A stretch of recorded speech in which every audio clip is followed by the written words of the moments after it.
Ons lees die oordenking vir 24 April uit Die Here is my herder met die vriendelike vergunning van Lizette Marie.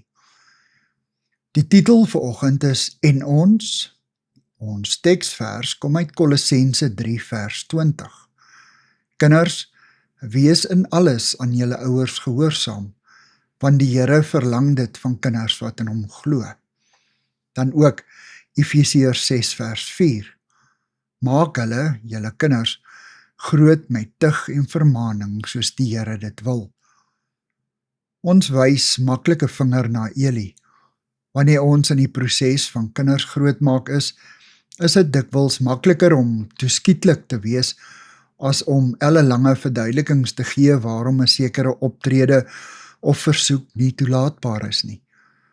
Wanneer ons eie kinders ter sprake kom, is ons dikwels ook sag en subjektief soos Eli. Ons kyk gerieflikheidshalwe hul oortredings en wangedrag mis. Ons paai onsself. Ag, dis maar die stadium waarin hulle nou is, of dit sal oorwaai. Of ons is bang dat ons hulle goedgesindheid gaan verloor en tree dan nie streng op nie. Kinders wil gesonde grense hê waarbinne hulle kan gedei. Dit laat hulle veilig voel wanneer ouers konsekwent in hulle optrede is. Dit bied ook 'n vaste lanseringsplatform vir die lewe met al sy onbekende en dikwels vreesaanjaende situasies. Kinders moet groot word met die wete dat hulle ouers God bo alles liefhet. Terselfdertyd moet ouers kinders so groot maak dat hulle God ook bo alles liefhet en gehoorsaam. Psalm 119 vers 14 se uitbundige vreugde kan ook my en my gesin sin wees. Om volgens u verordeninge te lewe, gee my meer vreugde as al die rykdom van die wêreld.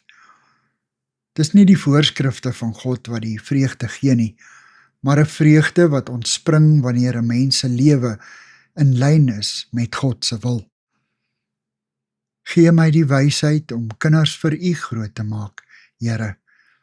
Amen. Dankie vir die saamkuier. Ek deel Lizette se kontakbesonderhede in die inligtingsparagraaf van die kanaal.